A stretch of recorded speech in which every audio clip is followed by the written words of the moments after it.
ايوه انا اللي حشيت السمك بالليمون المعصفر. هتقولي لي ازاي؟ هقولك تعالى اما اقولك احلى طريقه للسمك المشوي، واقولك ايه التركات بتاعه المحلات وايه هي التتبيلات المختلفه اللي انت اول مره ان شاء الله تشوفيها معانا النهارده، والطعم هيبقى فوق الوصف. هما تحدوني بس انا كنت قد التحدي. يلا انت كمان خليكي زيي وتبقي قد التحدي، ووريهم بقى الشطاره والجمال، واعمل لهم بقى السمك المشوي بالطريقه التحفه دي. طريقه جديده جدا سهله وبسيطه، ومكوناتها كمان موجوده معانا في قلب البيت، بس في الاخر هتديكي بصي نتيجه تحفه نينجا بجد. حاجه كده فوق الوصف، شياكه وطعم وتوفير ونظافه وكل حاجه حلوه. شايفين بسم الله ما شاء الله؟ عايزين كده نفتح كده بسم الله كده قلب السمكه. بصوا بصوا بصوا، يا سيدي يا سيدي عليك يا بطوط، حاجه كده تحفه. بصوا السمكيه، مين بقى يقول بقى انا عايز حته؟ بصوا التتبيله. يلا بينا بقى نسمي الله ونصلي على الرسول ونشوف احنا عملنا التتبيله الهايله دي ازاي. يلا بينا يا حبايبي. بس طبعا قبل ما نشوف الفيديو ما تنسيش الاشتراك في القناه لو انت اول مره تشوفيني، وتفعيل الجرس عشان يوصلك كل جديد، واللايك. والسلام عليكم ورحمه الله وبركاته. بصوا حبايبي، معايا هنا السمك اهو متنضف وجاهز. طبعا ده سمك ماكريل تمام كده، لو حابه تشيلي الراس بتاعته تمام او الديل بتاعه تمام، بس انا معايا هنا يا حبايبي السمك المكاريل زي ما انتم شايفين كده متنضف وجاهز، بس انا سايبه الراس بتاعته والديل مش عشان حاجه، بس هو بس بيديني كده ايه شكل في التقديم مش اكتر. انت حابه تشيليها تمام مفيش اي مشكله. طيب اول حاجه بعملها في السمك ايه؟ طبعا هو مغسول ومتصفي، هركنه بس كده دلوقتي على جنب. هجيب كده بسم الله بوله كده، احط فيها ايه؟ معلقه كده بسم الله الكزبره، معلقه صغيره كده من الكزبره، ومعلقه من الكاري. متستغربيش الكاري طعمه حلو جدا مع السمك، بيديله طعم حلو قوي. ومعانا كمان معلقه كده من الكمون اهو، وهضيف كمان معانا هنا رشه كده من السكر، هيديني طعم حلو قوي قوي للسمك. ما تستغربوش يا جماعه، التتبيله دي حلوه جدا، جربوها وان شاء الله هتعجبكم جدا. واضيف كمان رشه كده من الثوم البودره، وكمان الشمر بقى بيبقى يجنن مع السمك. تتبيله السمك بيبقى حلو جدا جدا. نظبط بقى الملح بتاعنا بسم الله اهو، وكمان هضيف مكعب مرق. ناس كتير قوي استغربت اللي احنا بنحط مكعب مرق مع السمك، بس اللي جربوه بجد شكرولي في التتبيله جدا جدا، بجد هايله. جربوه وان شاء الله هيعجبكم. هضيف بقى على المكونات دي كلها دلوقتي كده معلقه كده من المستردة، واقلب بقى ايه بسم الله المكونات دي كده كلها مع بعضها. عايزه اقول لكم ريحتها حلوه جدا اهي بسم الله. المستردة برضو مع السمك بتبقى حلوه جدا، ومع الفراخ كمان. هفتح بقى كده بسم الله قلب كده السمك، اجيب كده سكينه واحاول بقى ايه على قد ما اقدر افتح كده اهو القلب كده كويس بسم الله. عشان ايه؟ بصوا ادخل كده التتبيله دي في اللحم كده من جوه اهو. افتح برضو السمك التانية كده، بصوا من عند الشوكه دي كده اللي في الظهر دي، السلسله دي بتاعتها، واقسمها كده شايفين اهو بسم الله، عشان اضمن بقى ايه ان التتبيله تخش وتتشرب حلو قوي قوي مع السمكه. ناخد بقى كده مش كتير اهو، يا دوبك بس كده ايه افردها بس كده على السمكه شايفين اهو.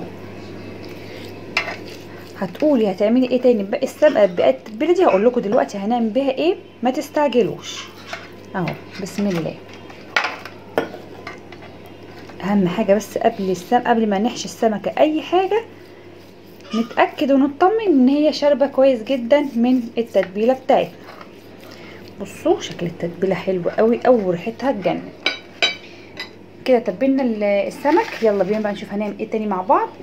بصوا بقى يا حبايبي، عشان بس كده دلوقتي معايا هنا كده طبق فيه طماطمايه، فيه جزرايه صغيره، فيه معلقه من الثوم، فيه بصلايه صغيره، قرن فلفل بقى حامي او بارد اللي يريحك، معلقه من الهريسه، ومعايا كده نص ليمونه من الليمون اللي هو المعصفر. ليمون معصفر هيديها طعم حلو قوي قوي قوي وريحه يجنن. خلاص كده. وطبعا مش هنستغنى عن الليمون بتاعنا، ان احنا ان شاء الله هنعصره، بس ملناش دعوه بالقشر بتاعه، احنا هنعصره بس من غير قشر. هضرب بقى كده المكونات دي كلها مع بعضها في الكبه، ما عدا الطماطم مقطعه حتت صغيره بس كده بالسكينه، وهرجع لكم تاني. بصوا حبايبي، ضربتها اهي في الكبه. خرطت هنا بقى ايه عودين كده من البقدونس على شبت. الشبت والبقدونس بيبقوا حلوه قوي قوي، بيليقوا جدا مع السمك. وخرطت الطماطم زي ما انتم شايفين كده قطع صغيره. وادي الليمونه بتاعتنا، بسم الله كده ايه نعصرها. ليمونه كبيره، لو هي صغيره اعصري ليمونتين اهو. بسم الله.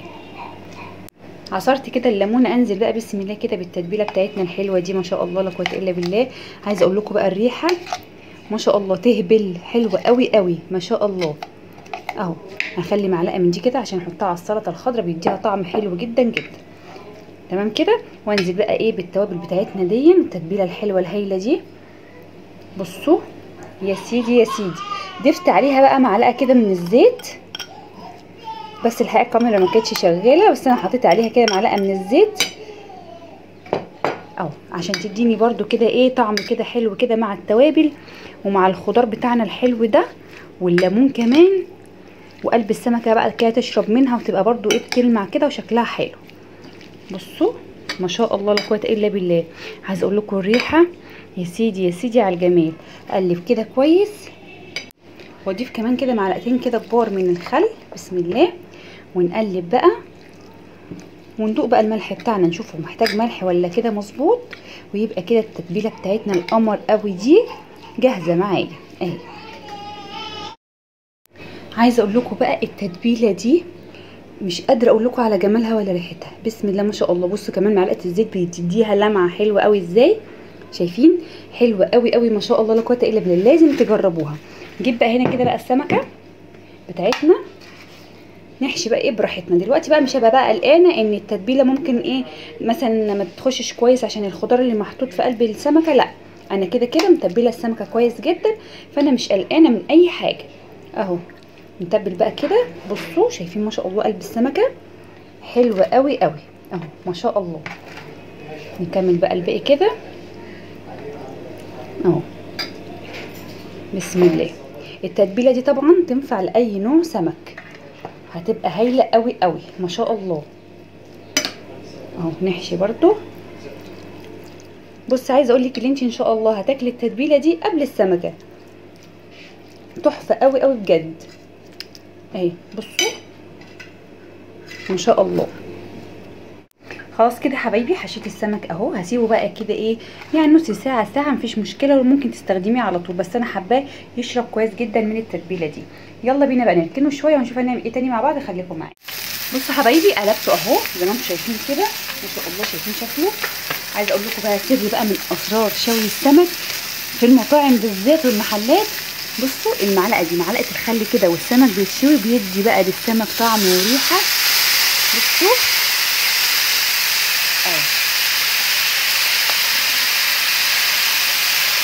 حتى لو هو في الفرن برضو طلعي الصينيه كده او الصاجه او الجريل وحطي بقى ايه معلقتين الخل كده وهو بيتشوي. عايزه اقول لك بيبقى طعمه يجنن والريحه بتبقى جايبه لاخر الشارع. كل ما بقلب كده ناحيه وتكون احمرت بالشكل ده كده اروح نازله عليها بالمعلقه بتاعه الخل كده. خلاص بقى قرب ان شاء الله. بصوا بسم الله ما شاء الله لونه عامل ازاي يجنن كده ان شاء الله. بقى كده قرب يجهز معايا عشان نشوف شكل النهائي عامل ايه. خليكم معايا. اجيب بقى الصينيه مكان ما كنت حاطه فيها السمك. جبت بقى هنا بصوا الباقي بتاع الخلطه بتاعتنا، عصرت كده عليهم كمان ليمونه زي ما احنا شايفين كده اهو، وحطيت القشر بتاعها كمان معانا. نحط بقى كده شويه كده من الخل تمام، وشويه ميه كده من الحنفيه. بسم الله.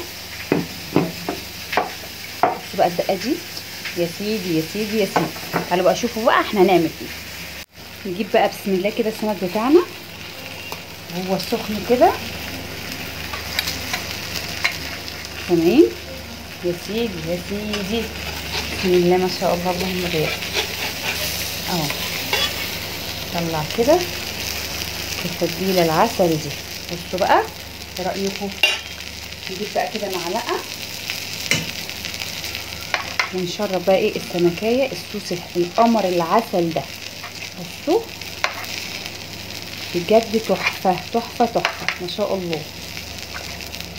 وطعمها بقى ايه، خيال خيال، والريحه تجنن، اللهم بارك. بصوا شايفين جمال السمكه بتتكلم لوحدها ما شاء الله.